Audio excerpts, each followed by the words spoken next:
Science के MCQs देखने वाले हैं। ठीक है, तो चलिए, सबसे पहला प्रश्न है, मनुष्य में मादा जनन अंग से किस हार्मोन का स्त्राव होता है? ठीक है, तो वो जो हार्मोन है वो है रिलैक्सिन, रिलैक्सिन हार्मोन। इससे क्या होता है, यह वह अंग होता है या फिर यह क्या करता है, अंग को क्या कर देता है, शिथिल कर देता है मादा अंग को, जिससे बच्चा होने में क्या होता है, आसानी होता है। अगला प्रश्न है, मनुष्य में ऐच्छिक गतिविधियों का भाग है कौन सा?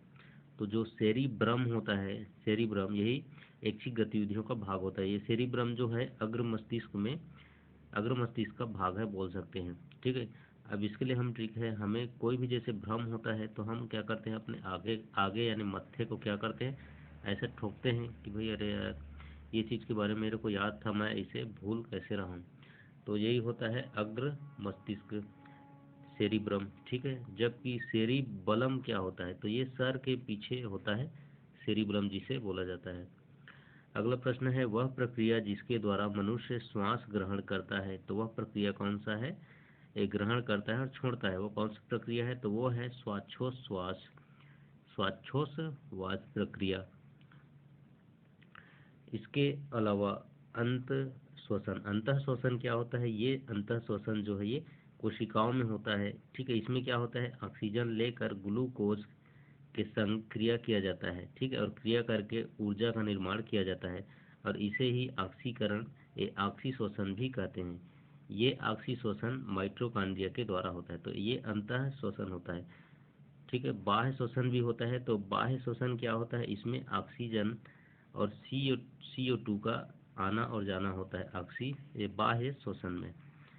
ठीक है, अगला यहाँ पे प्रश्न है, किस अभिक्रिया में पौधे में ऑक्सीजन बाहरी वातावरण से कोशिकाओं में पहुँचता है? ठीक है, ऑक्सीजन जो है बाहरी वातावरण से कोशिकाओं के अंदर पहुँचता है, कौन सी क्रिया है वो?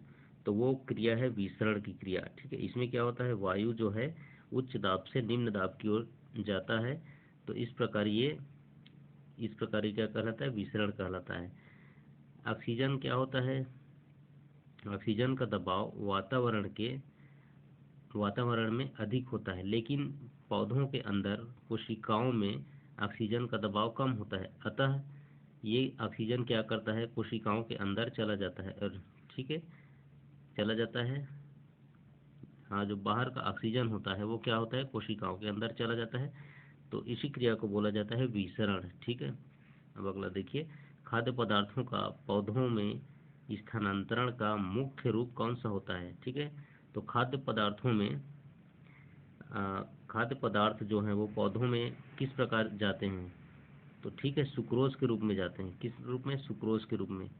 इनका जो भोजन होता है वो ले जाने की जो प्रक्रिया है वो सुक्रोज के रूप में ये जाते हैं, जो पादप जो है, पादप में जो भोजन स्थानांतरित होता है वो। ठीक है, अगला प्रश्न है, प्रकाश संश्लेषण से ग्लूकोज बनाकर इसे सुक्रोज के रूप में पौधे के भागों में पहुंचाया जाता है। ठीक है, तो यही है, ग्लूकोज के रूप में वो होता है, लेकिन उसे जब पहुंचाया जाता है तो वो सुक्रोज के रूप में पहुंचाया जाता है। अगला यहाँ पे प्रश्न है, मनुष्य की मस्तिष्क की सबसे बाहरी झिल्ली को क्या कहते हैं? तो सबसे बाहरी झिल्ली को ड्यूरामीटर बोला जाता है। क्या बोला जाता है? ड्यूरामीटर बोला जाता है।